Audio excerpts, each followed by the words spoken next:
Hello, good morning, afternoon, or indeed good bloody well evening to episode 113 of the of the UK's #1 gaming podcast, CrossCast. We are part of the Cross Players, a team of podcasters dedicated to bringing you all of our gusher opinions on the incredible games we play, the consoles we love, and the universe of news surrounding them all. To get things started on today's CrossCast, I want you to introduce Ben, Lewis, and Alex. Say hi, guys. We're going to how you doing? You alright? Shut up. Yeah. Just get on with it, mate. You alright, Alex? But what you playing? Oh, sorry, podcast. Guys, come on, put it down. Come on, stop it. Okay. What even is that thing you have in your hand? It's a Switch. Oh, Alex. Switch. Alex. Ye of little faith. It's a well-selling console, Alex. You wouldn't recognise it. I've got one of them. I've not seen it for a while. It's not a potato, basically. That's the problem, evidently. But no, it's more of a chip.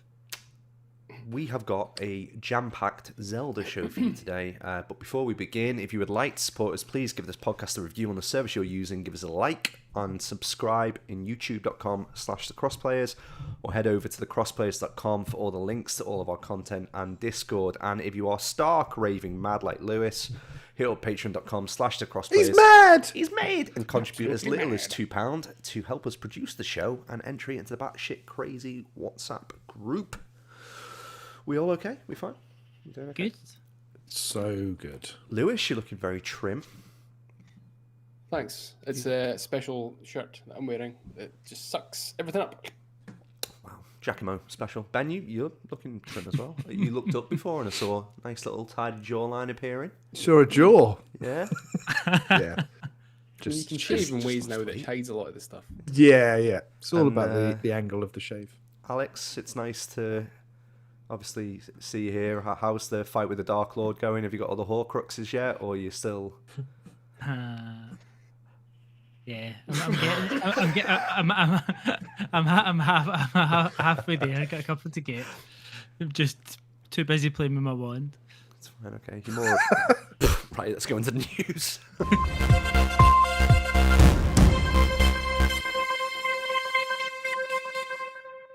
My glasses out of this. I'm not going to leave them out of it. We've got some news for you guys. We've got a little bit of news, then we're going to dive into what we've been playing, because that is evidently more important than anything we could possibly talk about. Microtransactions, loot in games. On the BBC News, How Computer Games Encourage Kids to Spend Cash by Catherine Latham. This was on the 16th, so 2 days ago, as we were recording on the 18th. Nora Ward says keeping track of a kid's spending when they are playing their favourite computer games is a full-time job. Mrs. Ward lives in Barbados with her husband and sons, Finn and Leaf. It's 14 and 12.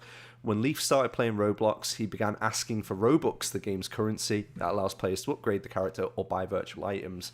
So his grandparents gave him $200, which is equivalent to £159 Apple credit for Christmas. To my shock, he spent all of it in a matter of days, says Ms. Ward.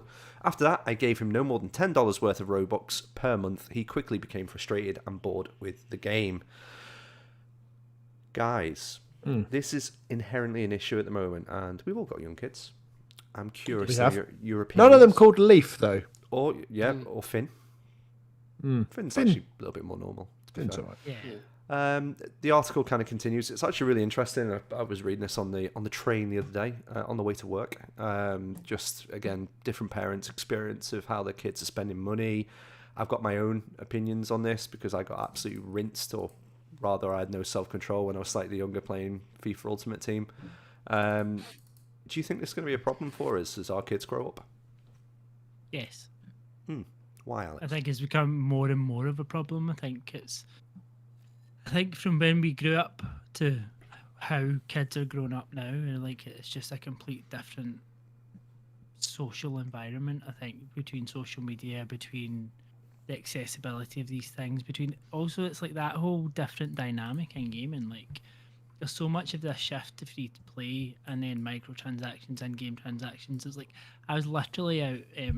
I was out playing with my son earlier, who is 5, and then there's a pair of twins up the street who are 7, and he came out and was like, "Guess what new skin I just got for Fortnite?" I mean that's where we're at.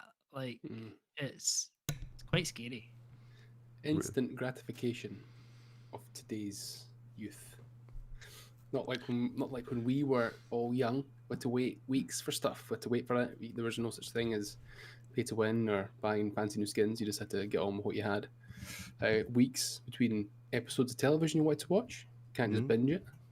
I had to record it on some things. I remember recording wrestling on a VHS tape, a cassette. That's a actual physical object. People listening who don't know what it is. And I had to put it on long play, which stretched the tape Oh yeah, I remember. to ensure I got the 4 hours worth of wrestling action. God. And then you'd break the wee Sable bit got off the ends. top ripped off though, so win-win. You'd break the little plastic bit off so you couldn't tape over it, and then when you needed to, you get the sellotape out and sellotape over the little hole. Madness. It's only like 2 years ago, Ben, for the purpose of people that are actually in England and not Scotland.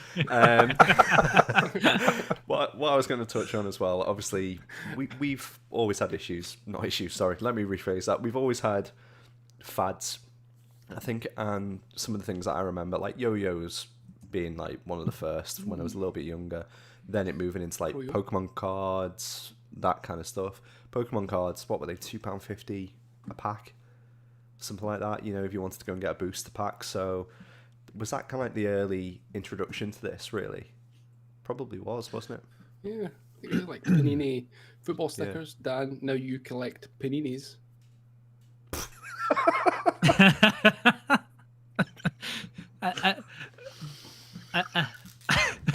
Oh God. Just in a big folder. Just folder. Just there's a cheese and ham. Oh, this is a rare one. Oh, minted lamb. Oh, a little bit of brie. That's a soundbite for the rest of the podcast. Ben, you've got kids, mate. Are you worried about this? Roblox at all? I'm sure you said they play it. Yeah, a little bit. I mean, it's just about kind of managing your kids, isn't it? And saying like, you know, okay, I'll get you like a £10 Robux card for Christmas or whatever. But like, I'm not like being your dealer, you know. As it is, they will just absolutely absorb it, play with it, and then want the next thing over and over again. And it's to Lewis's point, it is. You know, we're in that kind of generation now where we've got everything on tap. Kids, expect everything we do as adults, right? We think, you know, how it's almost like throwback waiting for an episode of Ted Lasso every Wednesday. It's like, I should be able to just binge it all and consume it immediately and then forget about it. You know, so it's that like steering away from that junk food mentality, going, right, no, this is what you've got, just enjoy it. But it doesn't. You can't stop the playground chatter and the pressure. No. You know, it used to be. You know, we all grew up with that in some form. It would be like, you know, oh, so and so's got these new trainers. Oh, I need to get better trainers than him, or whatever it is. And now it's Fortnite skins or Minecraft mods. Like, you know, my son just goes mad for all of them. And like, you know, he would, if I gave him £500, it would be half of it would be gone on Rubik's cubes, which again like you were saying, Dan, is just what kids are into these days, just collecting things, fine. And the other half would just be spent on digital currency, which is, again, a waste of money. Yeah. Mine would be breaded sandwiches. I think the article continues. Obviously, they talk quite a lot about loot boxes. Like, I used to be awful for Ultimate Team packs, even I think up until when I was trying to batter Alex repeatedly, day in, day out on Ultimate Team, like a year or 2 years ago, was it now? Can't remember. Yeah, a couple of years now, I think. Yeah, can't remember that win rate, but it was pretty high. It was huge. It was massive. So based on that, like if you get the opportunity to pack a decent player and you're paying maybe £1 or whatever it might be the equivalent of per pack, it's immensely addictive and it's so hard to keep tabs on it, and games don't allow you really to do that because hiding behind a currency in the game, I think it kind of desensitizes you to the actual money that you're spending. And one of the problems we've all got is like you've got contactless debit cards now. You don't really have to think about cash. It's not as tangible as it used to be. So yeah, I do worry as my boys grow up that we've got to try and limit it. But I agree with Ben's point. As long as you can manage them and you're strong enough and responsible enough to say no, then hopefully we'll be okay. I think just to your point around like Pokemon cards and the stuff like starting it, I think the added difficulty we now have today is back then you saw them when you were in the shop, right? And they were on the playground, but you saw them when you're in the shop.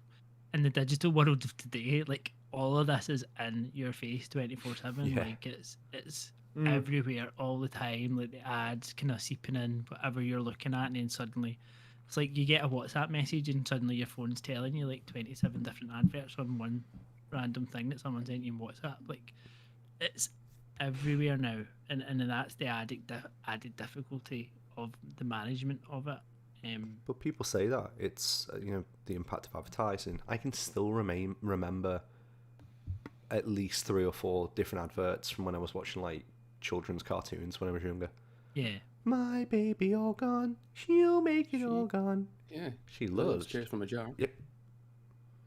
It smells like cherries. It's like if you can remember that thing now, God knows what kids are having to like fight with every single day when they're getting TikTok advertising, Instagram, in-game advertising as well. Even the billboards in FIFA advertise the players that you can possibly pack, or when it's like team of the year or anything like that. So yeah, it's, another one of adverts from youth. A big one for me was football crazy, chocolate mad, grab a power pod and play football with the lads. Ben's 50. Never heard that. Black and white sound. No, but that exact tune, I heard it because we had the window open today because it was a warm day. Ice cream van came past playing that tune, and I hadn't heard that tune for ages. Yeah, Twice in a day. Twice in a crazy. I know. It's all about the ice cream. Onto a relatively serious topic. So it is Mental Health Awareness Week. Not going to talk about this because I'm not qualified to, other than say if you are seeking help, I've got a bit of a list of people that you can possibly speak to. This is UK only, so apologies for anyone else in different countries listening. So Anxiety UK, we'll share this link as well in the show notes and in the YouTube video. Bipolar UK, Calm, Men's Health Forum, Mental Health Foundation, Mind, No Panic, OCD Action, OCD UK, Papyrus, Rethink Mental Illness, Samaritans, Sane, Young Minds, there's Abuse, the NSPCC. Oh no, sorry, that's Abuse was the header there, and then the NSPCC is within that. You've got Refuge, then Alcohol Misuse, you've got Alcoholics Anonymous, Al-Anon, Drinkline, National Association for Children of Alcoholics, Smart Recovery UK, Alzheimer's Society, there's Cruise Bereavement Care, Rape Crisis. It's a really, really good list that I found, so I'll share that. Other than that, it's, I think, from a video game perspective, I've seen quite a few nice articles saying how useful video games have been for people in terms of getting them out of ruts. I think we've all spoke about this, didn't we, during lockdown, saying especially it's one of those things and mechanisms that we find unwinds us a little bit better than other mediums. Yeah. Definitely. It can also get you in a rut as well. I think to be completely fair about it. Like you can definitely sink too deep into a game and then sacrifice other things. So Yeah. as with all I things, know. balance, isn't it? I know when I'm in a rut. Like I think I mentioned it last pod or the pod before, and I went, I've been playing FIFA. Yep. Yeah. That's That's the warning sign. The red flag is Rocket League for 2.5 years with Carl. That's the red flag. So yeah, but no. Also, I think jokes aside, like the ability to do that and speak to a friend every night and then have that moment, have a laugh. Yeah, there's a lot to be said for it, and I'm happy we have it because I wouldn't have found you guys. Yeah, and we should just say, yeah, like we've had a few new people in Discord recently. It's just a nice little community we've got. Obviously, we all joke around with each other, but I wouldn't want anyone to feel too intimidated to join that if they do need to have a little chat with someone just about their interests or whatever else is on their mind. Our door is always open. Well said. Indeed. And if you like VR at the moment, time to get involved. Exactly. Rife for VR. Rife for it. So we're going to move on to something else. I've saved one news story, so I'm going to go into pick up and play. Pew.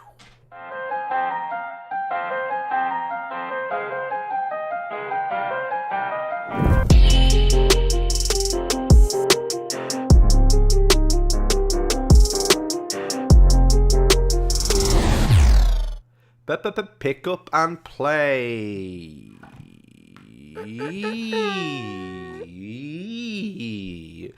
Big lungs, me. Big lungs. Don't say anything, Lewis. That's not a joke. IGN, 10 out of 10. The Legend of Zelda Tears of the Kingdom is an unfathomable follow-up to one of the greatest games ever made, somehow improving upon it in nearly every way. GameSpot, 10 out of 10. Zelda Tears of the Kingdom is a canvas for your own creativity, a book to write your own stories, a world to create your own legends. Press Start Australia, The Legend of Zelda Tears of the Kingdom builds upon Breath of the Wild's robust systems to offer an experience that eclipses the original in practically every way. Eurogamer, 4 stars. Tears of the Kingdom is the direct sequel for all its changes, and Zelda tends not to go in for those. All told, Tears of the Kingdom is an astonishing, quite literally top-to-bottom sequel, adding complexity and splendour to the Breath of the Wild formula without sacrificing its enchantment. VGC 5 stars. It says easily one of the very best games on Nintendo Switch. Game Informer 9.75. I didn't even realise they did 0.75. Jesus, wept. Get a grip.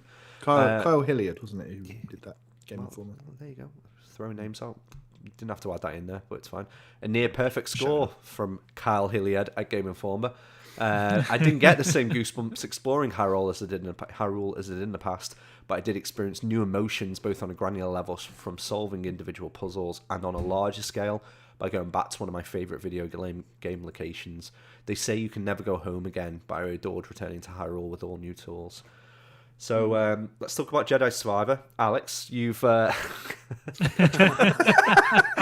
you've completed it, mate, haven't you? I have finished Jedi Survivor. Well, Okay. Right, so let's just get this out of the way. I have not played Tears of the Kingdom through much of your discussion. Show the people on the video, please, what you've got right in front of you. I mean, I have it sitting here. It is still sealed. There's the It's been shine on it. sealed since Friday at 2 p.m. when it arrived. And I wanted to get Jedi Survivor finished before I started Tears of the Kingdom, and then I finished Jedi Survivor, and I still didn't start it, and I don't really know why. Like, I genuinely don't know why. You hate Breath of the Wild, though, don't you? No, I don't. You're It was known number for 3 in hating my. it. It was number 3 in my top 10 games list. Like, I know, but still. it doesn't mean no. I didn't hate it. I think I want the right amount of time to be able to sit and get into it, and I don't feel like I've had that amount of time. Whereas if it's the right amount of time to like jump into a VR game or to like the couple of hours I was playing to finish Jedi Survivor, whereas I know when I want to start this, I'll not want to put it down, and I don't have that kind of time at the moment, which is the main reason why I'm not starting it. Like, to probably the Totally discussion that you guys are Fair. going to have is the main thing. Because I think I don't think I'll get the most out of it if I'm bitty with it. Like, it, particularly at the beginning, I think once you're into it and then you're maybe a bit further in and you're kind of playing it in smaller chunks, that'd be fine. Yeah. But Jedi Survivor was very good. Yeah. I really enjoyed it, other than like the terrible frame drops. Like, the performance of that game really wasn't good. So I don't think in any platform. I know the PC get quite a big. Was the one that was really called out for being bad, but PS5 was not great. I don't think the Xbox is great. I think a lot of plaudits for getting that game out quite quickly, but I think they should have taken a bit longer. And polished it a bit, because it did detract a little bit. The story was really good, the combat was good. It was more of the same but refined, and I really enjoyed Fallen Order. I probably enjoyed this one a wee bit better. I know Dan, you're playing it, so I'm not going to give like any spoilers or anything. The story was good. Some of it maybe a little bit predictable, but it But you played it on really PS5? yeah did. And it was probably what you expect. A better version of the first game, a bit like what Breath of the Wild, Tears of the Kingdom seems to be to Breath of the Wild Cool. to a certain extent. Positive. I'm looking forward to it. Yeah, going in the right direction. Yeah. Me I too, enjoyed it. actually. I'm definitely planning to pick that up when it's drops in price a little bit. It was to the kind of point you guys were talking about a minute ago as well, like to that kind of when you're in a rut or a gaming rut and then a game to draw you back in. That's the first kind of bigger game like that in quite a long time that's actually kind of got me like, right, I want to get into this, I want to play it, I want to finish it, like, and enjoying the story. Probably, and Ragnarok wasn't that long ago, but it feels it. So it was good from that perspective. I think because I've been so used to playing small games, because I did also play, I think the last time I was on it had just started Benedict Fox. And I finished that, and that was good as well, but it was one of those games that tried to do too many things and didn't get enough of them right. So it looked really good, that it had probably a wee bit of everything in it, but I think, and it was quite good in terms of comparison between that and Jedi Survivor, because you've got all that traversal and like platforming and everything in Jedi Survivor to get kind of traverse through the planets and the worlds, but it's really well done and really tight, whereas you have quite a lot of that platforming and traversal in Benedict Fox, and it's not tight enough, and you're getting frustrated because you're not getting to the place and you're having to try 2 or 3 times to get there. And I think it was quite a good contrast between those games to see how the visuals and everything, performance of Benedict Fox was done really well. It's quite well polished. There was some little issues for an indie game, but yet the gameplay element of Jedi Survivor was spot on, but the performance wasn't there. So good contrast. Yeah, it's Do you true. think back to the game you played when you played Benedict Fox at EGX? Now you've played the whole thing. Can you remember that there being an issue that didn't seem like an issue back then that was an issue? No, Or just like the dip? Because it was like 5 minutes or something. Yeah. The demo. I think because we only seen a bit of it, I don't think you realised as many different things it was trying to do. I think the deeper you get into the game and the more things it layers on, and it's really good at trying to layer these things on and having the different types of puzzles and that, but I felt like the Metroidvania bit of it was almost too big, because I kept getting lost, and not because it was I wasn't understanding. I'm like, I think some of the areas were too intricate, that it was almost too big that you couldn't remember, like you knew you had something somewhere to find, but even when you like turned all the markers on in the map, you still weren't sure where it was. I think it was just a good idea, just not quite implemented as well as it could have been. Sounds like it's sort of deserving of its 66.1 on OpenCritic. Who reviewed that, Ben? I don't know who reviewed it. I was just bringing that up. Just I thought it was worth noting. So I think one of us has got it in our fantasy critic roster, I believe. Let's not talk about that. Oh, we need to. You need to give an update on that. I think Jedi Survivor, I found the same in the first few hours already, where it is just chugging at times, and it's not really taking me out of a moment, but or rather the whole game, but it is taking me out of those individual moments, rather, where you're kind of having a really good fight, and there's maybe a couple more enemies on screen, and you're just getting to learn some decent force moves and decent lightsaber techniques, and then all of a sudden, by using one of them and maybe impacting 4 or 5 different enemies at once, just causes the game to go like slow. But truth be told, we'll talk about it in a minute, but that's happened a couple of times quite regularly actually in Zelda, where it slows down quite a lot. So I don't know, it might not be as easy a feat for someone using a PS5 as a Switch, but I would have expected more out of it. So yeah, but cool. Have you picked up anything other than Zelda? No, for a change, I've been fairly well behaved. No big pickups. Don't even think I've ordered anything. I've got nothing on the way. So yeah, that's been it. Oh, wow, it's been a couple of months now of sensible lack of spending. Insane. Ben, what have you picked up? Well, nothing other than Tears of the Kingdom. That's it. Nice. Lewis, picked up anything? Well, no, I guess I spoke about this before, but it hadn't arrived when I mentioned it. But I got the Zelda OLED. Lovely. Yeah, look, there's my hand. Are they white on the back? Those Joy-Cons. Yes. I quite like the little squares. Interesting. Oh, nice. How are you finding the screen on the OLED? Beautiful. Mm. Nice. lovely. I didn't play anything on it, so I arrived the 28th or something. Didn't play anything on it until Zelda came out. Just sat there looking nice. Didn't play a thing. Beautiful. So all three of us are playing it on OLED, right? Yeah. Mm. So That's nice. I'll tell you my pickup. So I picked up that little bastard. Oh yeah. It's pretty cool. Yep. Decent. Lovely. Got the Pro controller, which is the best. That was audio listeners. That was Amiibo. The links. Thank you. The link. Yeah. That's the. Ooh. That Pro controller is gorgeous. It is. Yes. It took every amount of willpower for me to not order that and plunge myself further into debt for them. I just feel the only one criticism that Here controller he I don't goes. get the white. I don't get the white It's, bit. it's symbolic. You need to play the game. It's symbolic. Yeah. Symbolism. Subtle. Yeah. It doesn't. I wouldn't Little want it thing in called green. subtlety. Yeah. So I don't like the garish green. I like the.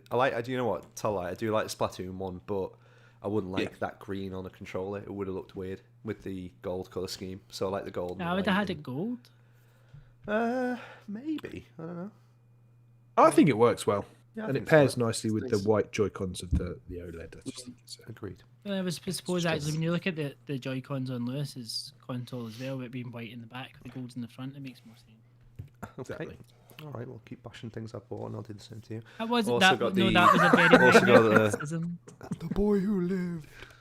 Got the What's that? steelbook that came with the Ooh. collector's edition. Oh, nice. Which collector's edition's already in the loft. The art book's good inside it, but I didn't want to read it too much because it felt a bit spoilery. Some of the art, good point. the art side of it's quite nice. So you can. Yeah, good looking steelbook. That. It is nice. I was very happy with that. Usually the Switch ones are a little bit crappy, but this one's really premium, so it's nice alongside the Link's Awakening one. So that's good. Classy. Okay, so we've got Alex out of the way. He's had his moment. Link's Awakening one's nice though. That's the Game Boy. It Is is it the Game Boy That's box? still my It favourite. is nice. Still my fave. That's nice. He's what? Just give me a message when you're done. I'll come You back. can just If you want to hang up, just, it's fine. just sit there, just turn your back. It'll be quite funny actually. At the end of football on, right? Just keep an eye on the chat for us, Alex. Yeah, just fine. Do the admin. Do the admin. Yeah, catch up on the admin. So this is a masterpiece already. I think we're all probably in agreement of it. How many hours are you in, Ben, at the moment? Lewis tells me over 30. Well, But I'm just going by what my Switch tells me. In the trending with friends, anyone who has Ben as a friend, go on there. Benji Kong played for over 30 hours. I mean, I guess it's possible. It just seems It's more than possible. Absurd. It's fact. It's factual, yeah. it's a doctor fact. Yeah. I mean, it only came out less than a week ago. It just seems. Yeah. I don't feel like More I've than a spent. day. I don't feel like I spent that much time with it. Well, guess what? Yeah. Okay, but you're at over 20 hours, which is again That's fine. Don't start. I that's, mean, acceptable. that's perfectly you normal. played 5 hours a day of Tears of the Kingdom according to that 30 hours, and the 6 days that you've had it. That's ridiculous. That's maths. Quick Yeah. maths. But the way I've been measuring it is in terms of I've got 10 hearts, I've got 3/5 of a stamina wheel, and that's how I'm kind of that's how I'm keeping time. I'm like, okay, that's where I'm at. That's my progress so far. But what about you, Dan? What are you? How deep are you into this puppy? I'm still in the first area, and I'm just exploring every part of it. So I think I'm maybe 4 hours into it. What? Right. What did you say? 45 minutes. 45 minutes. Fuck off. Nearly Bellend. I'll have you later. So Lewis, how long have you been playing it for? 20 hours? Apparently, according Apparently to so. the training with friends. I can't tell yours, Dan, because yours is you've Masked. hidden. Oh, Yeah. it doesn't tell me. It's not. It's because like I haven't these- played enough of it yet for it to hit one of the thresholds where it says played for this many hours. Hour. Oh no, I can't see any of your Wow. games because you've got your things on, so I can't see it. Have I can't do the investigations that I like doing on the Well, Switch. I want to. I'll turn it on while we're talking about it now, but I want to talk about a couple of different sections of this. So we'll break it down. I want to talk about gameplay because it's a little bit different to Breath of the Wild. We're not going to go into any spoilers on story, so we'll leave that out. I think we need to do a spoiler cast for this at some point and add it to the list of the Elden Ring. Add it to the list. Yeah, which we'll probably never get around to. So I want to talk about, like I said, gameplay. I think we should talk about graphics and probably bundle in audio. Yeah? Yeah. Yeah? Yeah. And what other section should we...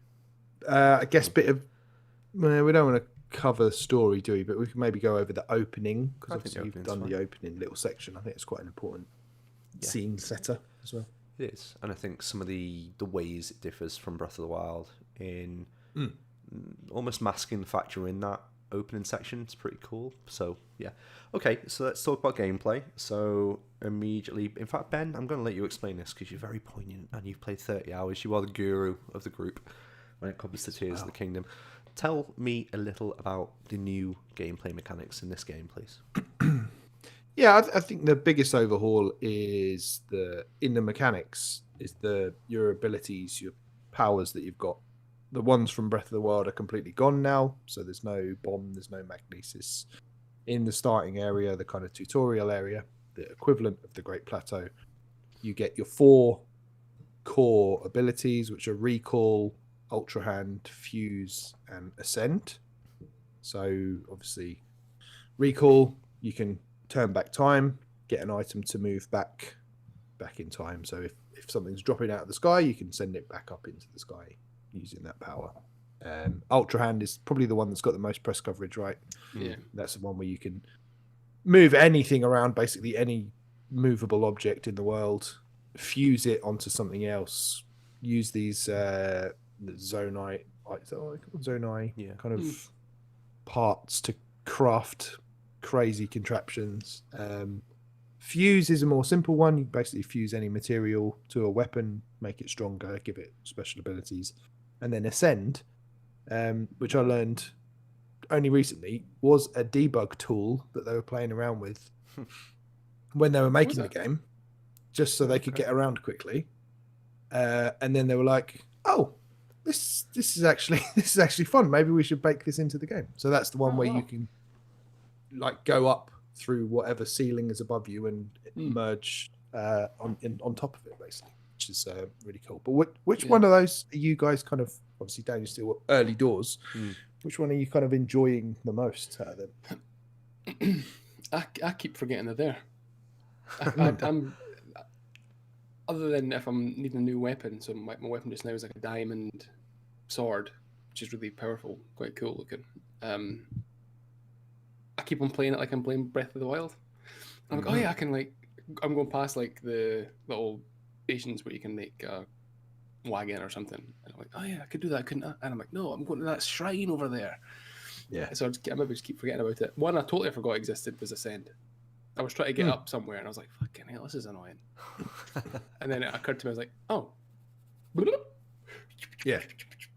The little animation where he's like swimming through like solid rock is just lovely, really good. But, nice. It's really cool. Like from what I've seen, like if you can if there's you maybe discover more parts or whatever to help you build anything that you want. Like I've muted everything online because I don't want to see anything.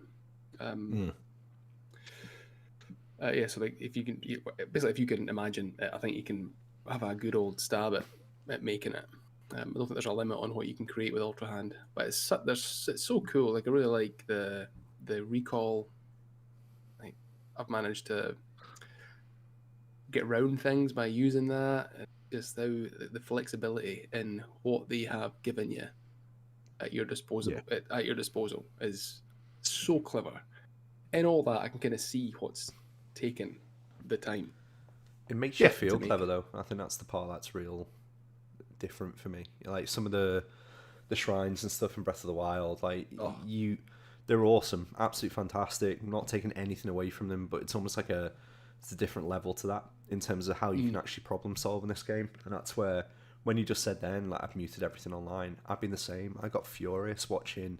I think somebody brought like a bridge down use an Ultra Hand on top of a big enemy, and I saw that video before, and I was like, I don't want to watch it. I feel like that's spoilers to me, and that's why I'm making the joke with everyone in the group. Like, they're telling me about their experience in the game, and I'm going, I love you to bits. I just don't want to know anything you're fucking telling me about this game, because I want to feel intelligent as I'm playing it.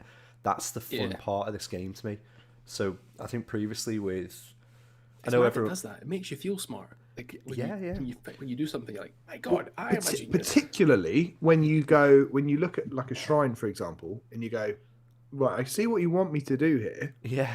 But I'm gonna completely do something different, using a different object or a different ability, and just like almost break the game. I think that's the most satisfying part of the shrines. Is there's so many different ways you can go at them. There's like the obvious way, or there's a way that you can kind of cheese it. And obviously, me being me, I'm loving the cheese. I'm just like, yeah, you know what? I'm going to use recall and just make that platform go up and then make it come back down again. Recall, jump on it, and then it will go back up again. Yeah. Yeah. And that will get me where I need to go. And little things like that. I'm just like, it's brilliant. I love the feeling of just playing with the toy box that they give you and doing whatever the hell you want with it. It's amazing. I've been really hesitant to say what I've like the bits that I've really enjoyed in the chat, because I get someone like any Zelda chat in the WhatsApp group or whatever.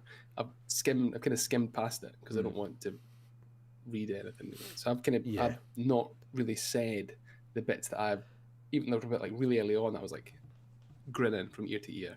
I thought it was amazing. I was like, I don't want to say, because I don't want to add expectation onto one of you guys to say, it's not hit the same way as it did for him. So like, I don't want to say stuff because I want you guys to perhaps experience it the same way that I did, or get the same feelings without having the thought of the fact that I had said it or someone had said it that would preempt how you feel about it. So yeah, I've been quite careful on what I've said with stuff. And said nothing. For the purpose of listeners, and quite a few other people as well that we've got in our other WhatsApp groups, but we had like an Elden Ring group where there was maybe 4 or 5 of us in there just exchanging constant information. Like, that group was just popping off.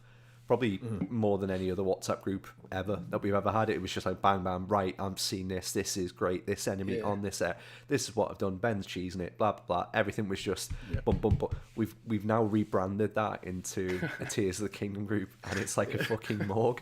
It's like no one's saying anything in that group other than I played this game so many hours, and like just anecdotal stuff. It's amazing. It's great. That's it. And then a joke. But yeah, no one's going, oh, I did this. Oh, have you seen this bit? Because I think Lewis is right. Like, part of it is, it doesn't need to be a story spoiler. It's just that discovery spoiler, and you want people to stumble over stuff. I mean, it's doing the same thing as Elden Ring did, where you're like, what? And there's so many moments where I've just had my mind blown. Alex opening it up? I think we're convincing him. He's opening it live. But yeah, like like you said, Lewis, just the grinning from ear to ear. I played 3 in my most recent session. I played 3 entirely different sections that reminded me of other games, and each one of them was like pure delight. And I don't even want to say what they are. I've got them written down here, but I don't want to like say, oh, this was like. This was like and this was like him. It's like I want us all to like kind of experience it, come and back then and go, did you mean this afterwards and go, did you do that bit? It's just incredible. I think the real fun of it as well is like everything feels it's a euphemism and a half. Everything feels tighter and more curated than Breath of the Wild did. So Breath of the Wild, like there'd be moments where you'd have still a quarter of a stamina wheel, right in the first section to be able to climb something and get up there, and it felt relatively arduous at times. Like if I was doing a climbing part, I was like, right, okay, I know I can get up to it. Everything in Tears already, every single section feels like as if you are just getting there by the scruff of your neck, as if you're just able to hit that corner. You're just able to make a platform. The enemies are just difficult enough to, like, for me, obviously I've never been a massive Zelda fan because I was never a Nintendo guy when I was younger and growing up.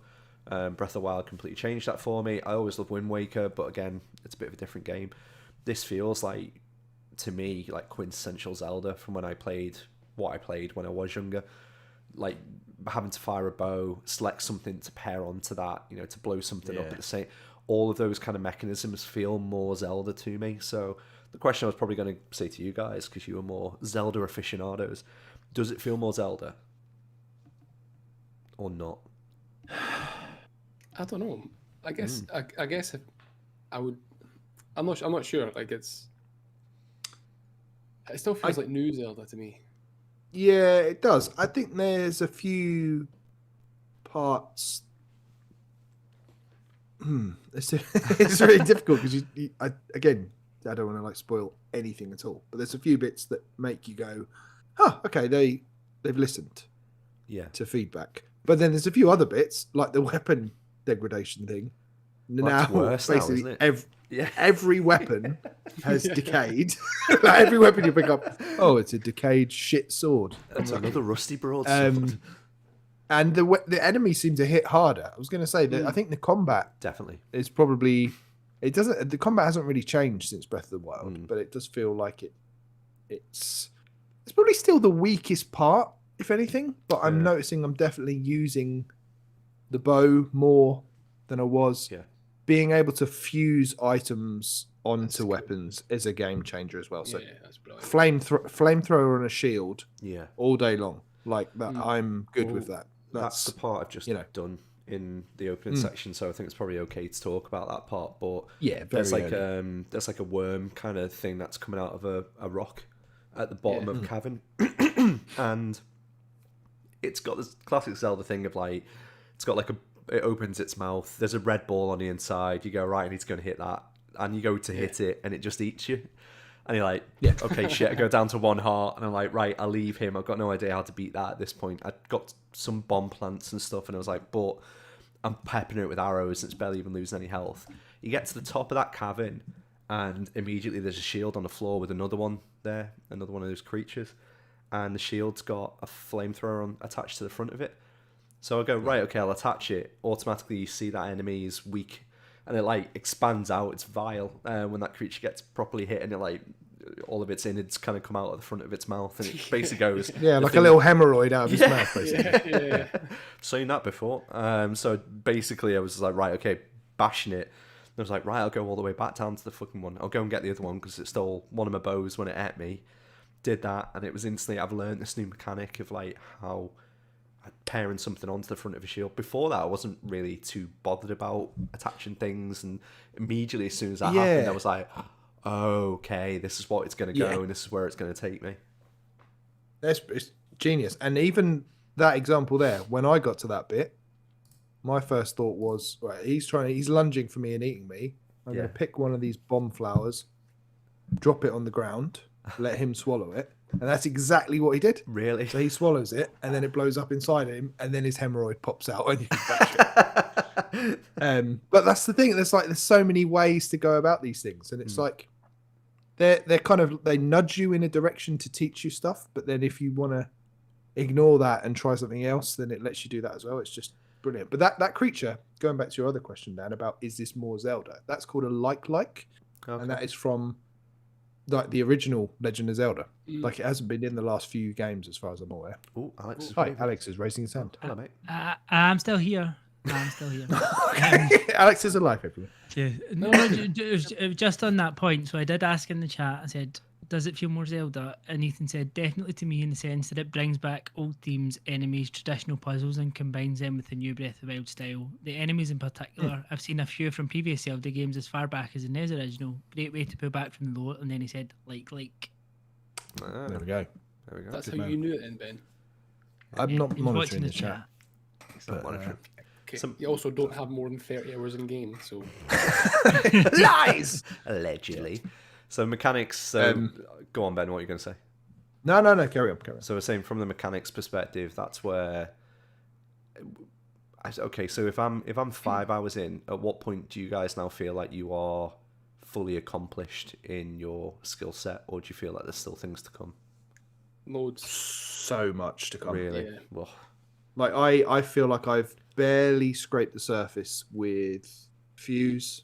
Like I'm still sticking to like I said, like that flamethrower thing on a shield. Mm. That does me in most scenarios.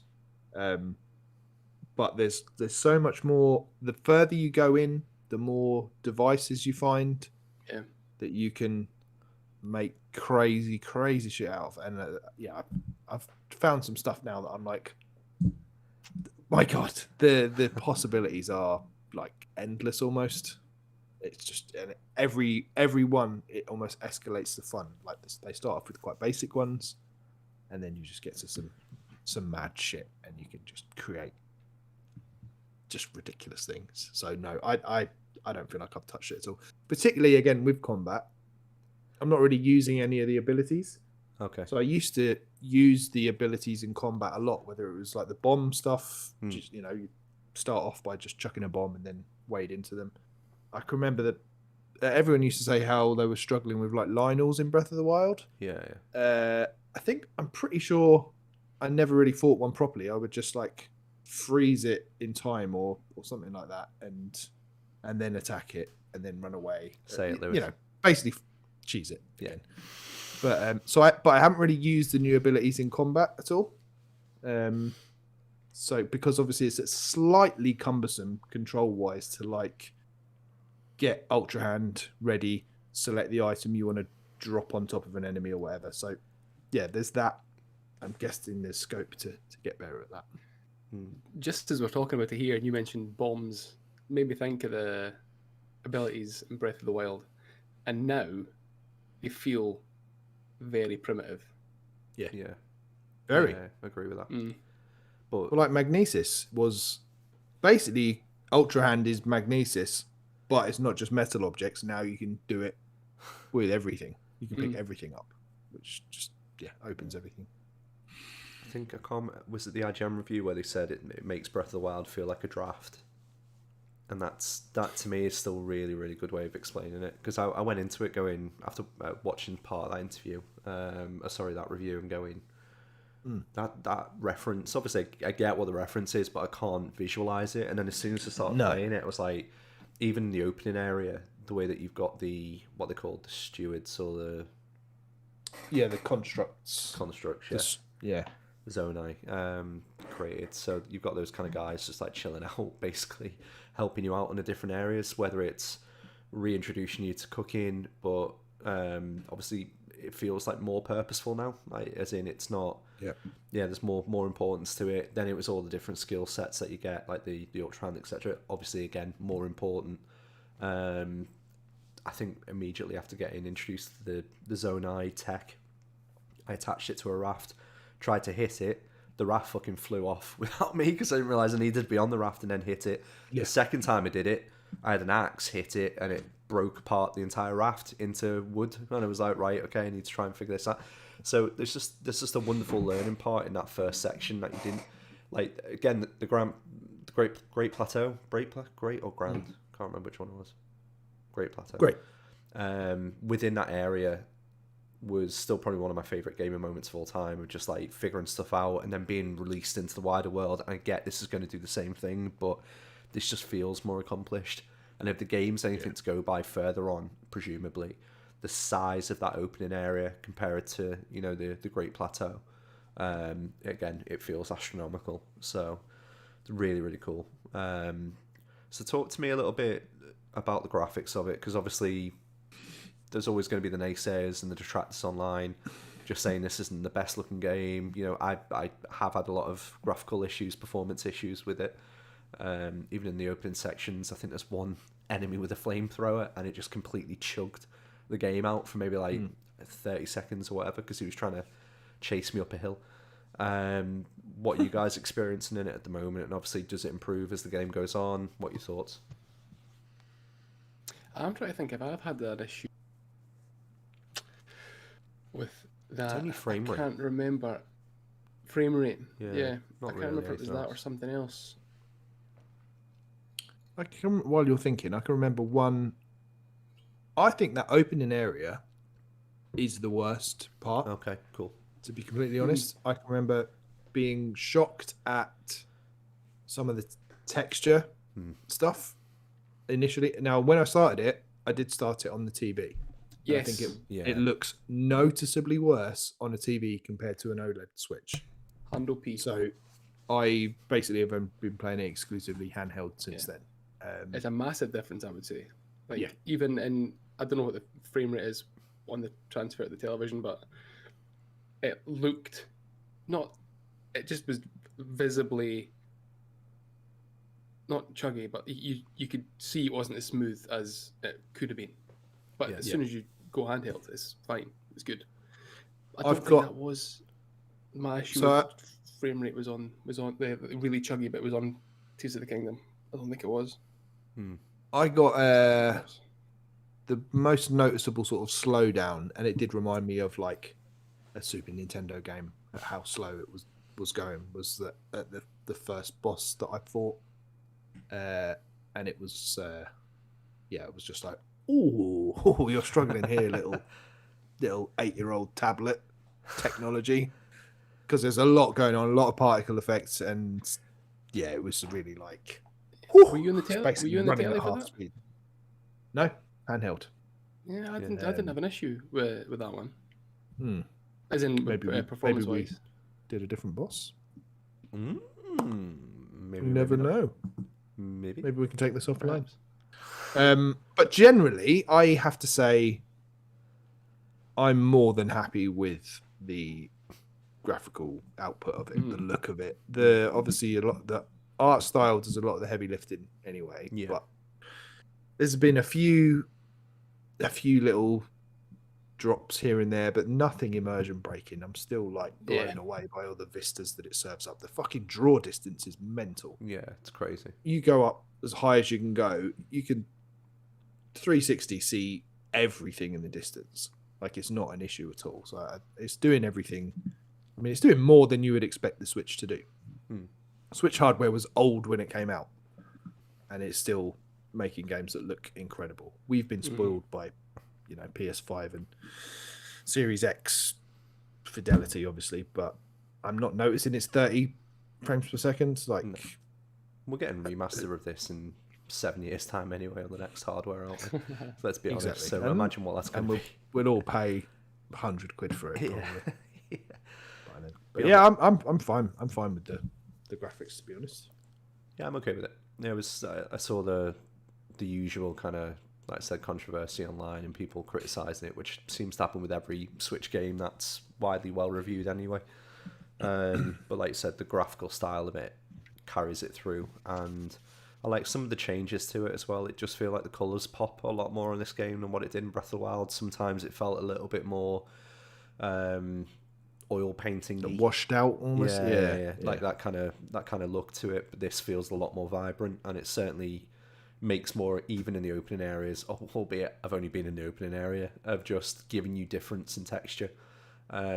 Same to yourself. I think when I've come out of a couple of the caves, it takes a little bit of time for the textures to pop back onto things, but other than that, and a bit of a frame rate drop now and again, no different to early Elden Ring. And considering, did this have a day one patch? I think it did, didn't it? It had something downloaded. Yeah. But considering it's not really had anything massive issues, there's not really been anything online about game saves getting cancelled or some of the things that happen with Elden Ring, I'd still say it's bloody impressive. But has anyone actually figured out how big this game is compared to Breath of the Wild? Because I get the vertical side, it's massive, but then there's the underneath as well, isn't there? Which we won't talk about. Yeah. But no, but I mean, it's way bigger than Breath of the Wild, isn't it? The file size is way bigger as well. It's like 16 gig. Is it? As well, compared to 14 or whatever Breath of the Wild was, which is absolutely ridiculous. What's in the 2 gigs? One thing you can both help me out with. Sorry, Alex. One last question for the guys. Does the story follow on from Breath of the Wild? Yes. It doesn't feel like it does, because the part that threw me is obviously those powers have gone. Which, again, and then the references to... You don't have your the Sheikah slates away. No. Yeah, and it was just that new tablet, but it was a bit... Yeah, Link basically gets the Metroid treatment at the start of it, doesn't he? Where you're like, all your powers have gone. Yeah. All your hearts that you saved up from the last game, say goodbye. And it does that in quite a nice little sequence. So yeah, I think that's the way that it kind of explains that away. Yeah, it was just the power part because I don't unless I missed it when I was watching that first FMV, but I just didn't see anything happening with those powers. Maybe if he was holding the bomb or something that disappeared, then maybe it'd be easy for me to follow through. Oh no, it's gone. Then that would have been easy for dummy old me to figure that part out. But I was 99% sure it was a follow on because of everything that had been said. But then I was like, is that what the game's trying to do? Maybe it's kidding you into thinking it's a follow-on, but it's not. It's a different universe. I don't know. An amount of time has passed, like a few years. Long enough for him to grow his hair a bit longer. He's got his mane, basically. Yeah. But one thing, luscious, very jealous. One thing about that opening sequence, and I kind of agree with you, Dan. I found some of it a bit hard to pass, but Zelda's voice actress, who's come in for some shit, she did in the first game, and she didn't bother me in the first game, but the opening sequence of this, she's reading some like etchings on this wall underground, I hope so. and her tone seems to be as she's like deciphering what's on the wall, she seems terrified. The more she's reading, she's like, oh, I'm in, like that. And then it gets to the big reveal, and she's not terrified. She's actually just really excited. She's actually just nerding out about it. Yeah. But I didn't pick that up from her tone at all. I was like, oh God, what's going to happen? Yeah. And I think she was trying to act excited, but it just didn't come across. And she just sounded like she was in sheer terror to me. I don't know if you guys interpreted it the same way. The same thing, exactly the same thing. And I think she runs into you run into two different rooms, don't you? And like you uncover some history about the area that you're in. And each time she's like, oh, and Link shits himself visibly. He's like, what the fuck? He's like, ready to go, like ready, prep for action. And it's like, oh my God, the inscription on the wall. It's like, what the fuck? And then she does it in the next room, and he's like, whoa, it goes off it again. Oh, it's proper funny. Yeah. But I do think that is a great tone setter, that scene. That hooked me. I think that's a really strong opening to a video game. It got me right into it. And really, really enjoyed that. And I think it introduces like the new kind of soundscape right from the start as well, which we're probably going to touch on sound and music anyway, but that is just perfection as well. I love all the little very unnerving, isn't it? It's like it's that kind of which is that. So that score, this unnerving score, is going on while she's talking in this apparently terrified way. So that all made me think something, she was uncovering something ominous, and it was actually, she was just being a massive geek, which was quite endearing in the end. But so let's finish up on music then. So you guys are further into it. I'm already trying to find music for this game because I'm just in love with it completely. And everything feels like it's building to a crescendo, and the way it bleeds into fight scenes and bleeds out. Like Breath of the Wild was fantastic in the way that it did that anyway. It was this kind of tranquil kind of setting, regardless of where you were. And then if you were in certain areas, it gave you a bit of a spice for that area and added a bit of flavour to it. It's the same for this, but just, again, everything feels elevated somehow. I can't put my finger on it. It's so good.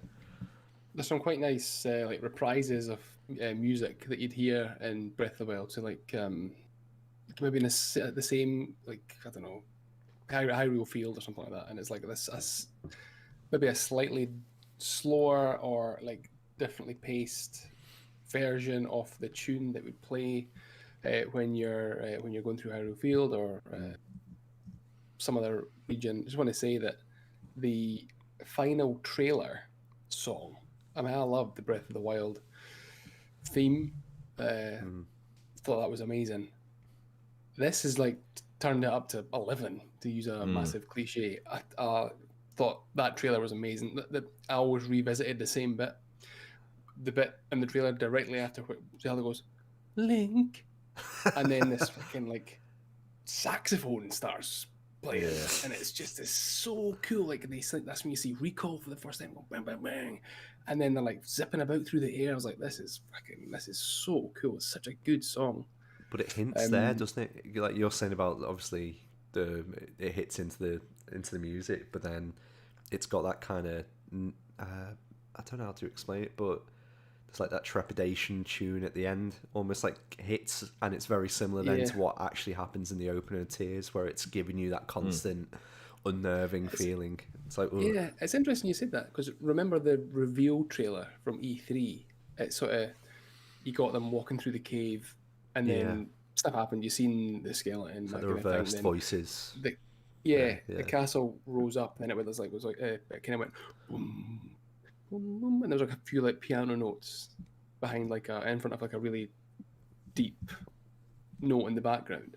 So yeah, you're right with a sort of ominous tone. Yeah, I just thought about it like that. I think they really fucked up the first trailers. I don't think they should have shown anything. I think they could have given here's the game, it's coming out, and then drip fed like pretty much the last trailer over 3 or 4 trailers, because that was plenty, to see. But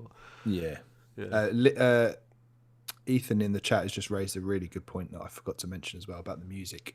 He said, "Have you heard Link humming when you cook? Listen carefully next time you're cooking." Really, it is. Yeah, so I've noticed him humming like like old Zelda theme songs and old Zelda songs. I always like skip if the cooking, it's like it's so subtle, but it's just like amazing. It's just when I was like, is he humming like an old? And then the next time it's like, he fucking is. I know that song. It's brilliant. In general, though, I completely agree about the music. I also think it's added this like layer of like synth. Obviously, you see it more in like the shrines, and almost the sound of it I'm now associating with like the color green, which is dotted around in all the Zonai devices and all the shrines and stuff. So it's almost like, Alex, we mentioned the word synesthesia a lot in cross-button VR, because obviously that's a more highbrow podcast. We do. But is that I'm now associating these sounds and that color, and it's all tying together in this lovely sort of. Oh, it's just so satisfying, the whole package. God, I love it. It is cool. I love it. I love it. Right. We've gushed. All right, Alex, calm down, lad. I've got one question though before we move on. Go for it.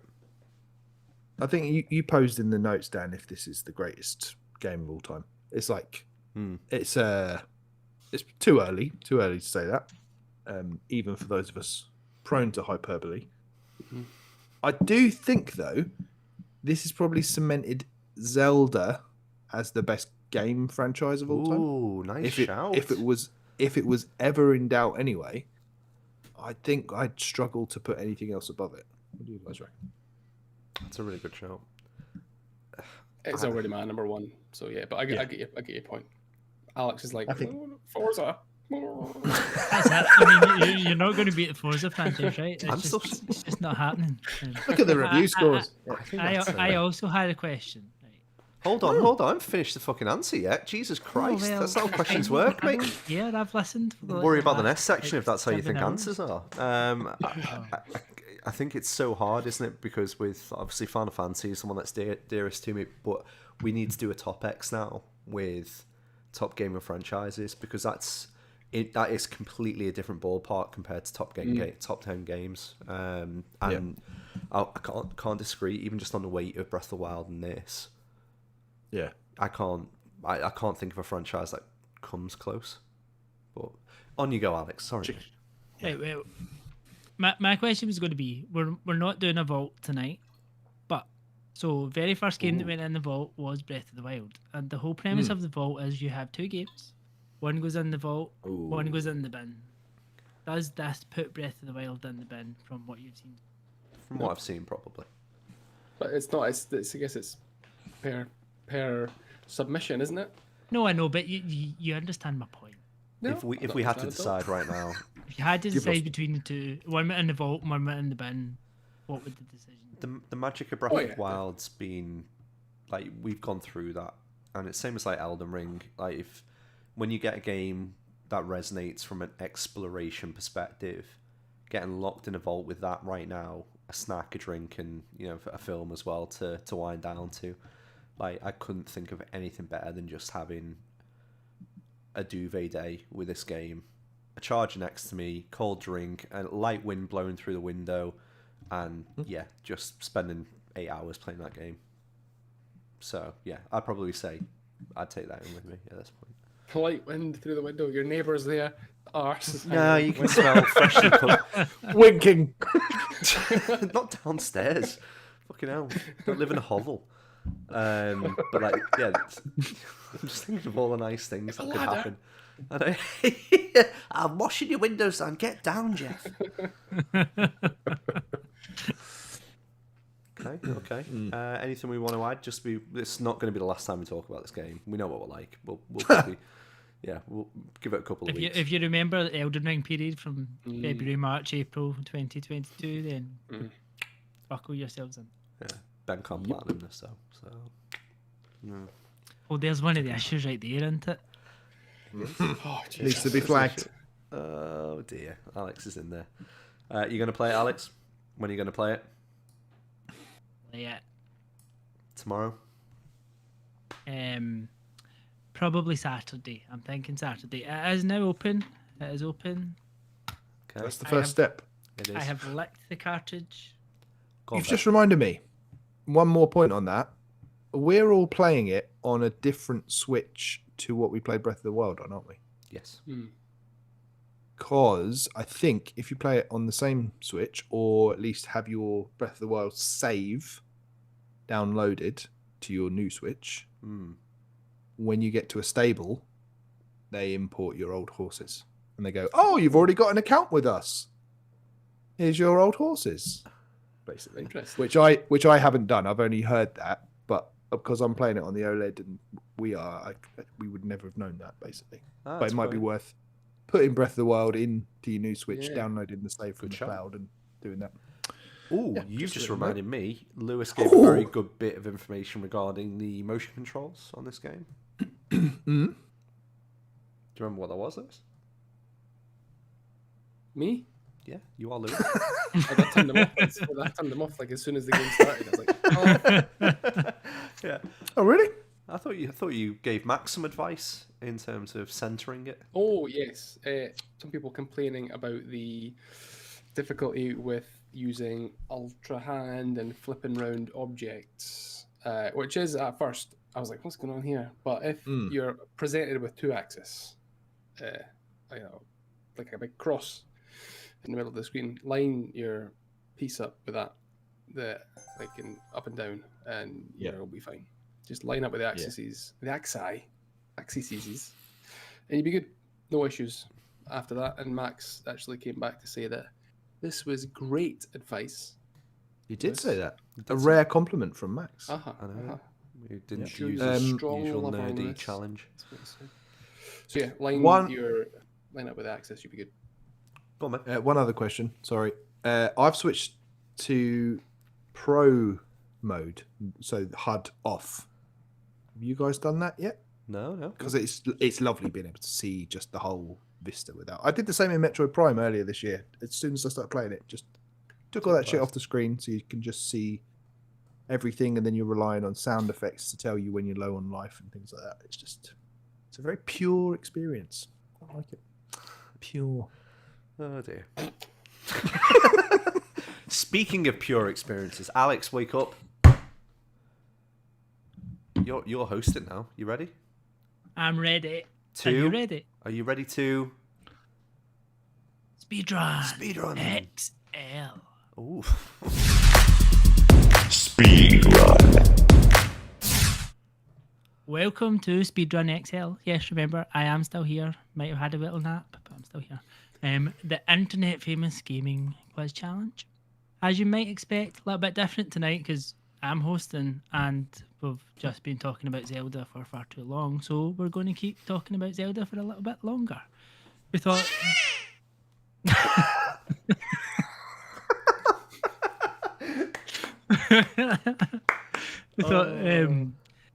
since this is a very special Tears of the Kingdom episode, I thought, well, what better way to celebrate that than to pit Ben, Dan, and Lewis against each other in a little Legend of Zelda series. So, rules a little bit different. Rather than having this time out, each person has a series of 10 questions, and whoever can get the most of those 10 questions right is the winner. I did ask the chat, so the order that this is going to run in is Ben, Dan, and Lewis, in alphabetical order. Ethan chose. DDA. So Ben, you are up first. You have. So I've got to do my own sound effects. Oh, Lewis. Yep. Question. Why answer. am I in the big rectangular box on the screen? Because I couldn't be asked putting you in there. Okay, cool. That's fine. Just keep self-centered. Keep self-centered. You're fine. Yeah. So I've got the countdown on the screen, Alex. So I'll be the countdown guy for this one. well, we can have a countdown if you want, or we can just do the 10 questions. We can. Well, Lewis, we'll keep the can speed you- down, so you've got a maximum of 9. If I don't get, yeah. Okay, we'll figure it You're out. in Lewis, charge. Come on, what do you want to do? it's just Well, for fun. I did say we just do the 10 questions each rather than. Okay, that's fine. It's Timing not it. speed run then. It's- Okay, fine. Yeah. Well, more- as a more of just right, a quiz. okay. not 90 speedrun, seconds. Put just- 90 seconds in the clock. Then. I can't put 90 10 seconds. questions It's is only fine. got 60. 60 If you wanted seconds. 60 Right, 60. seconds, I Right, put 60 60, go seconds for on it. it. Right. Okay. 60 seconds. I'll just top that. Okay. Ready? Yeah. Is it me? Then you so you can pick A, B, or C. Okay. 3 sets of questions. I've tried to keep them quite even, so that there's a Okay. similar theme across each. Set of questions. I'll go for B. B for Ben. Like half of my Right. monogram. Yeah. Can I ask a question, please? Did you use Chat GPT? No, I just used various different levels of Zelda quizzes across the internet and picked some random questions. Ooh. Okay. Okay. Let's do it. ChatGPT. Shall I count you down? Yeah. 3, 2, 1. What is the name of the first game in the series released in 1986 in Japan? The Legend of Zelda. What is the name of the hero who wears a green tunic and wields a sword and shield? Are you having a laugh? Link. GPT this. What is the name of the horse that Link rides in Zelda game?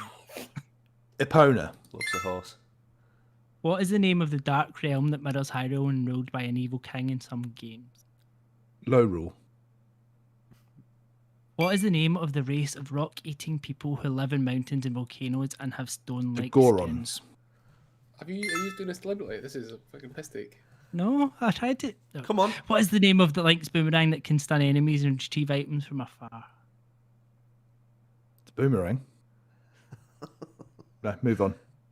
Which game introduced a sailing Heroes mechanic? boomerang. Which game introduced a sailing mechanic where Link Wind had Waker. to... The Legend of Zelda Wind Waker. In Breath of the Wild, how long did Link spend in the Resurrection Shrine? 100 years. That was the last one. Tangle was Wow. introduced in what That game? was the last one. That was the last one. I've run out of time. Oh, I'm watching the other clocks. I Right. was watching. No, but they get a bit harder as you go on. But you would all. I didn't want a quiz where you wouldn't get any of the answers right, so I had to keep it quite simple. Yeah, well, I'm not Good. going to answer Oh, any of them. you're nice. What was? Did you keep score as you were going there? So I think the only one you didn't get was the Gale boomerang. Okay. Gale's boomerang. Yeah. Yeah, so you got Gale's 7. bakery. Okay. 7. All right. Okay. Dan, you're next. A or C. I'm going to go for A for our soul, please. See if I can.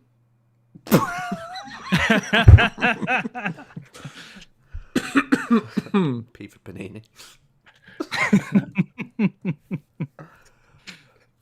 Okay. 3, 2, 1. Who created the Legend of Zelda series? Pass. Can't remember his name. I'm useless. What is the name of the land where most of the game takes place? Hyrule. What is the name of the main villain who is a powerful warlord turned against demons who Ganondorf. seeks? What is the name of the sacred relic that grants any wish to its holder and is composed of 3 triangles representing power, wisdom, and courage? Triforce. What is the name of the race of aquatic people who lives in lakes and rivers and have fish-like features? I can never remember their fucking name. They're not the Zorons. Skip.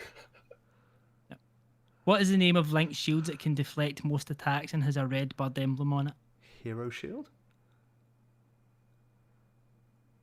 Yeah. Go on, keep going. Which game introduced a time limit mechanic where Link had to prevent a moon from crashing into Termina in 3 days? It's not Ocarina of Time, it's one after it. Majora's Mask. The first game begins with a quote from an old man. It's dangerous to go alone. Take this. What is the old man referring to? A sword? Is that time? Yes. I don't How nice do I want to be? It is a sword, but it's a certain type of sword. Not the Master Sword. No, a wooden sword. Oh yeah, wooden sword. It was a sword. It's fine. It's awesome, yeah. Okay. Well done, Don. Thank you, mate. What we get there? 1, 2, 3, 4, 5, 6. 6. Done. Good job. How many did you get, Ben? 7. 7. All on you, Lewis. Yeah. All on Do you. you want the answers of the ones you missed? Yes, please. Because you were very close with one of them. So Oh, who Zora. created the Zoras? Yeah. And the creators of the Legend of Zelda series. Shit. Miyamoto. I knew it was Miyamoto, but I And- didn't want to and say Tiz- another And name. Takashi Tezuka apparently as well. His castle's fantastic. Oh, really? And yeah, I got one wrong, and you went.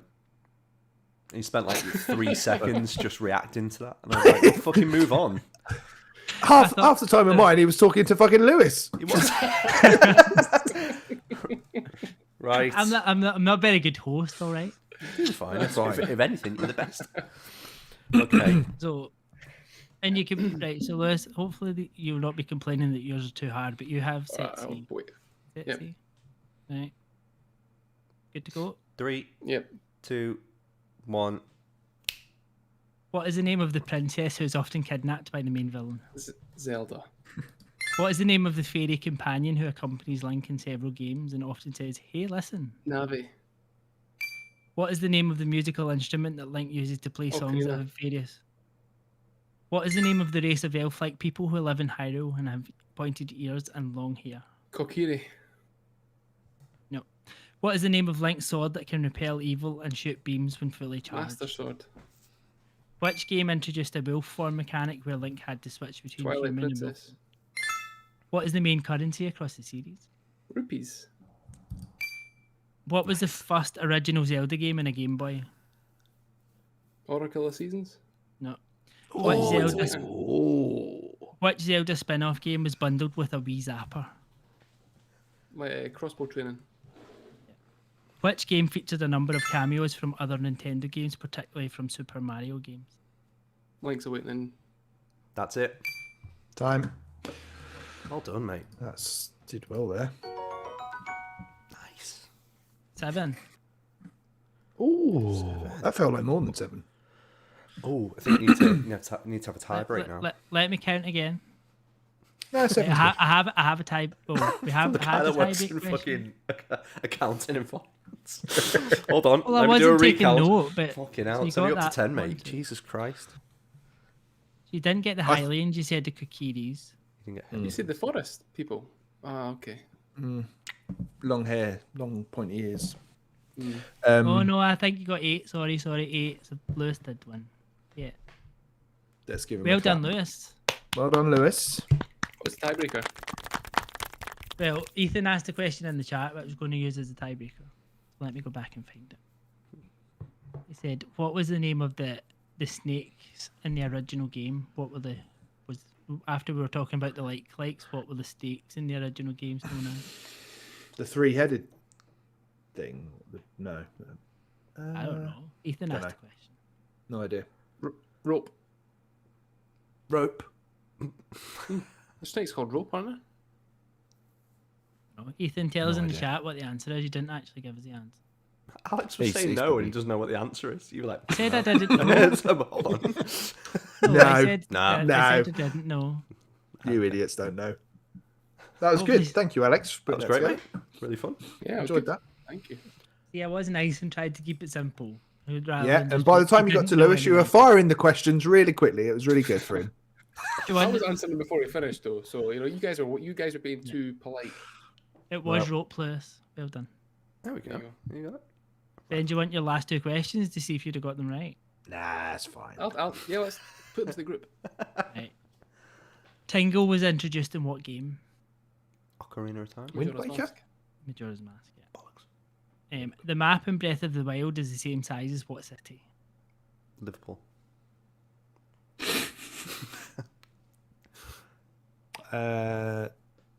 New York. Baghdad. Birmingham. It was designed to be the same size as Kyoto. Ah. Japan. Oh, that makes sense. Of course, yeah. Forget all of the. We all went for glamorous cities. Didn't think closer to home. I think we had 2 questions left in Dan's. Do you want them as well? Yeah, go for it. Go on then, just for fun. How many notes are playable on the ocarina? Baghdad. Oh, sorry. 4. 4? Yeah. 6. 5. Split the difference. Oh, close. because B would take you out. And last question: in terms of the Zelda in-game timeline, which game takes place first? Skyward Sword. Yeah. I think Well that's done. it. I do have another. That was fun. Yeah. Well, We should do a Zelda quiz every week. I like a quiz. No, we Quizzes shouldn't. are good. Yeah, good fun. Good fun. Right. Chaps, been a pleasure. As always. Love this. You guys recording tomorrow as well? Yes, episode, what were we on? 13? 13, Episode 13? yeah. Ooh, lucky number Crossbutton 13. VR. Yeah, So lots some of Showcase Big chat. predictions, maybe, Ben. maybe some of that. We've got some listener questions, viewer questions we've got to address as well. And then, yeah, look forward to the We're showcase playing next week. some very Beyond. good games. Wonderful. Where can they find that? Find that at CrossButton VR. So if you search on your podcasting app of choice, search for CrossButton VR and you'll get all the first 12 episodes. And if you are watching on YouTube, you will find it on this very channel. Sexy, sexy, sexy. Lewis, are you? No, he's gone. He's gone. He's been lost to the people of the forest. Thank you for listening to our inane ramblings this week. If you're a regular listener and fancy getting a bit more involved with our fellow players, our social links are pretty simple and easy to remember. Last but absolutely not least, big thanks, patron, Ethan Hunt, Steve Simpson. No, we should definitely read them out because we've got a new one this week, haven't we?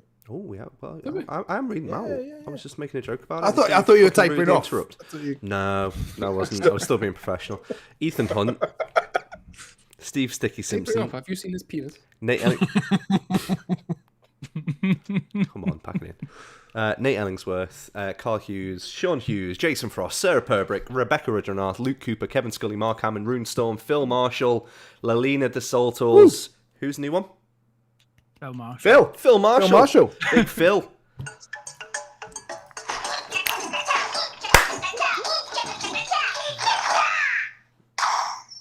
That's for you, Phil.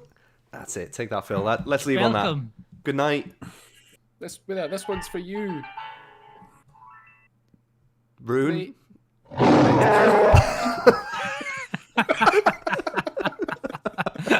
Bye. Kept you waiting, huh?